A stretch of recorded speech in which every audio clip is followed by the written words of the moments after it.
Jarduera fisikoko orientazio zerbitzuak pertsona inaktiboei zuzendutako zerbitzuak dira. Helburua da pertsona inaktibo hauen bizitzetan jarduera fisikoa egiteko ohitura txertatzea eta horrela beraien osasuna eta ongizate orokorra hobetzea.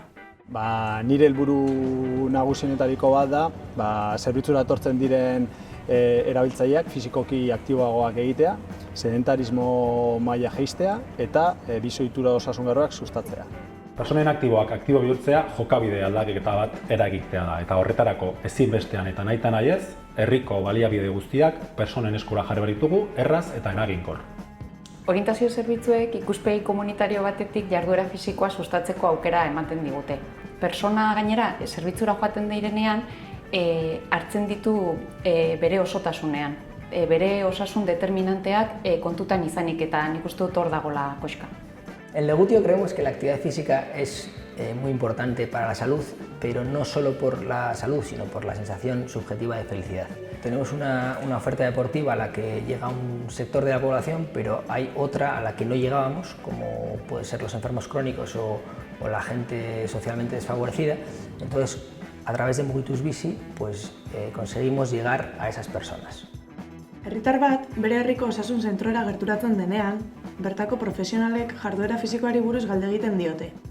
Hainbat galdera egiten dizkiote burutzen dituen ariketen ezaugarriei buruz. En el centro de salud, cuando vemos a una persona que precisa una orientación en cuanto a prescripción de actividad física, generalmente por problemas metabólicos, por exceso de peso, por trastornos cardiovasculares, hacemos una prescripción directa, le damos un consejo directo y luego le ofrecemos el integrarse en este plan de actividad física. Horretarako, Osakidetzako aplikazioan dagoen eredua erabiltzen dute. Oro har, galdetzen dute jarduera fisikoa egiten duen ala ez eta zein maiztasunez. Erantzuna baiezkoa bada, jokabidea indartzen saiatzen dira. Erantzuna ezezkoa bada, jarduera fisikoaren onurak azaltzen dizkiote eta orientazio zerbitzuaren berri ematen diote. Osasun profesionalek betetako deribazio horriarekin, herritarra osasun zentroko administrariarengana hurbiltzen da zita gordetzera. Orientatzailearen agenda osasun zentrotik kudeatzen baita. Bai medikuak, bai erizainak, posiblea da bidaltzea. Orduan, txosten batez, betetzen ditugun datuak eta administrariarengana joaten dira, paper horrekin eta eskatzen dute txordu bat orientatzailearekin.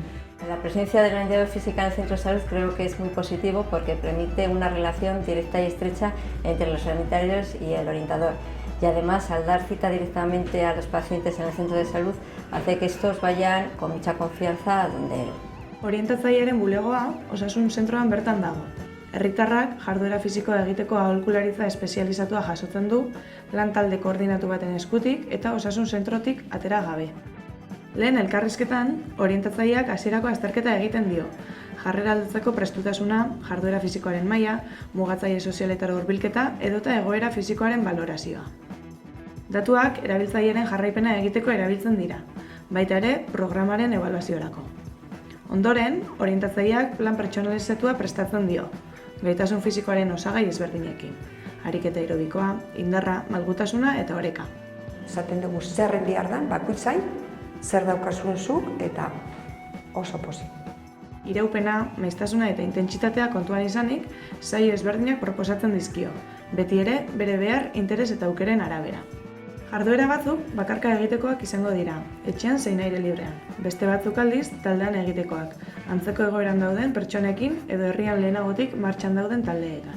Como enfermera entiendo que es un problema de salud tanto el sedentarismo como la soledad.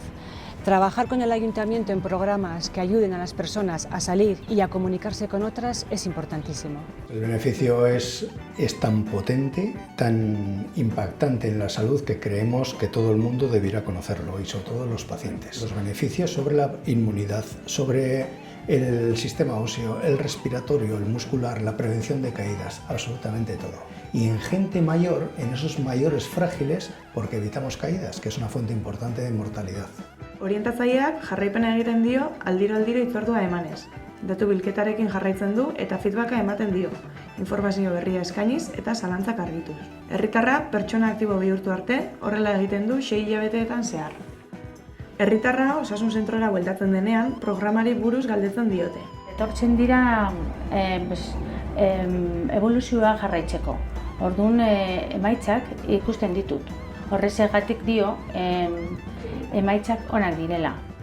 Bertako profesionalek osasun egoera aztertzeaz gain, programan parte hartzeagatik zoriontzen dute eta jarduera fisikoa maiztasunez egiten jarraitzera animatzen dute. La valoración ha sido muy positiva. Hemos hecho una encuesta y la encuesta de aceptación ha sido las respuestas maravillosas. La gente está muy contenta con el proyecto.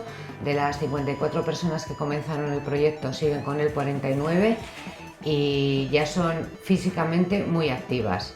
La valoración que hacemos, que yo hago en general de servicio, es muy buena por lo que me transmiten los pacientes. En Legute estamos muy contentos con la acogida que ha tenido por parte del público objetivo y por parte de los colectivos sociales que han participado.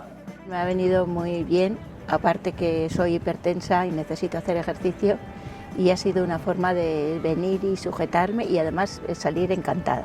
Yo recomendaría a toda la gente que iría, porque es ejercicio y es una cosa buena. Lo único que no me quita los años, eso es lo peor que tengo. Eskerrak eman, hasierri eta programa hau egitzen den guztiei.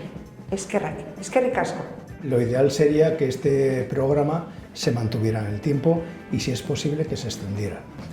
Lo ideal sería que pudiera abarcar también a esas personas mayores frágiles. Sería una maravilla. Momentu honetan, Euskal Autonomia Erkidegoan 28 orientazio zerbitzu daude, eta helburua da datozen urteetan kopuru hau handitzea, udalberrien inplikazioa bilatuz, eta kirola, osasuna, gizarte zerbitzua eta hezkuntza elkarlanean jarriko dituzten tokiko lantaldeak sortuz eta bultzatuz.